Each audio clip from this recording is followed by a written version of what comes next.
So let's do a for loop again. Let's not make one that goes on for infinity. So thing equals things I console.log I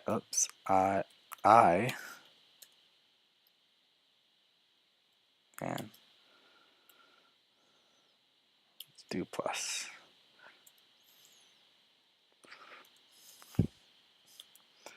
thing. Now I'm going to declare that this is a variable, and then we're going to say that var I is equal to 0, and we're going to say that I is less than things dot length. Let's not have a loop that goes on forever this time, and then I plus plus. And let's update that. We'll clear this and run it. There we go. This time it stopped at 7. Didn't go on forever. And it said cat, cat, cat, cat, cat, cat, cat. Because in things I said thing 1. So let's say I this time. And let's run it. And there we go. Ball, cat, dog, Bobby, car, truck, 0, -100, and done. Because we have nothing else in our array, and that's the end of our length. So, cool thing here. I'm going to do things. I'm going to say that our 10th position, or our 9th position, because that would be number 10, is equal to the number 10. Now we're going to clear this and run it. And we get 0, 1, 2, 3, 4, 5, 6, 7, 8. And 8 is undefined because we haven't, and 9 is 10. We haven't defined what 8 is. So another thing we can do is combine these with loops. So we can say if thing, or we can combine it with an if statement here. So if thing exists, so as long as it's not undefined, console log. Otherwise, just keep going. Just don't worry about doing stuff. So we're going to actually do an else and do a break. So this will break the loop if we land in there. So if we clear this out again and run it, we get to 5. Because 0 is false. So 0 would get cast into a boolean and be false, and so then we hit the break. So another thing we can do is type continue. Continue is another keyword, and all this means is if this condition is met, just go on to the next one rather than stopping it. So we'll clear this all out and run it, and we get 4, 5, 7, and 9, because 6 is 0, which was false, and undefined gets to be false as well. So that's it in for loops at a basic level. One more thing just to be careful of: if you're doing nested for loops, which I highly recommend you avoid, but if for some reason you do need to do it and you do a var I again, you will have a lot of problems, because this I is a variable that is in the scope of this function. So when I gets set up here, it will be set down here, and when this one sets it, it'll be set up here. So just to show you what I mean, we will do, basically let's just copy this line here because that's what we want.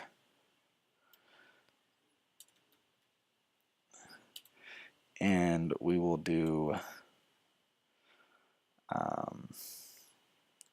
continue just to make this go really fast. So this will go through all of them really quick and then go on to the next one. So if I clear this and run it, unexpected token,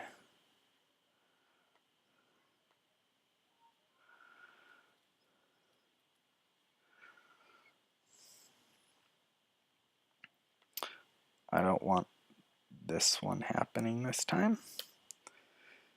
Alright, so clear this. Now we run it and we just get ball, and that's it. Because what happened is I was equal to 0, so we did this with I equal to 0, and then we hit here, and I went all the way through its length, so it got all the way to 9, and so now I is 9, and got plus plus to 10, and then when we go through this one again, I is at 10, and it's done. So when you nest for loops, you need to be really careful, and it's pretty common practice just to do the next letter in the alphabet as you keep nesting them. But it can get pretty crazy doing that. But now if we clear this and run it, we'll get the same results. It just did this loop every time. It would run through this loop. So just no, we're not going to do that because it'll print out 100 things. But that's kind of the idea there. Well, I'll show you that it's printing out 100 things real quick. Console.log, and what we're going to do is we're going to make this a string and plus I plus j. And that's all we're doing. So this is, because I said that this is a string, it'll just, instead of adding them as numbers, it'll add them as a string, and then we'll run it, and then we get all the way down to 99. And we started off with 0. So there you go. That's some real basics in for loops. Another way to write a for loop if you're doing an array is, instead of saying this,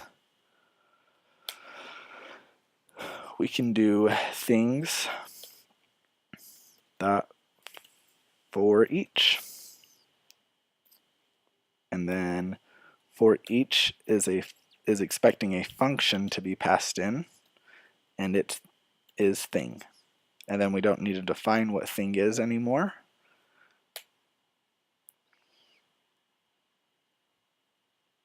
It also has other things like index.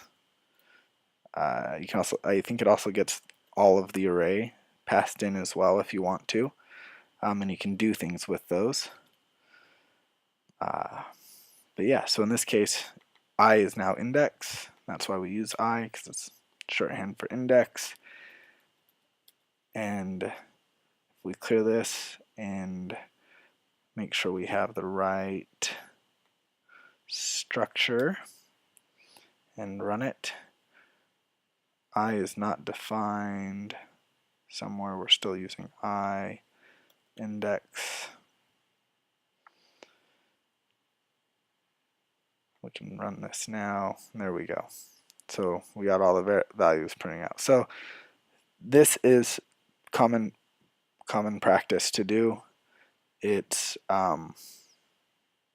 better than doing a for loop. It's easier to read because you're saying things for each thing in things. Do this. Yeah, so that's a quick video on for loops. Good luck coding.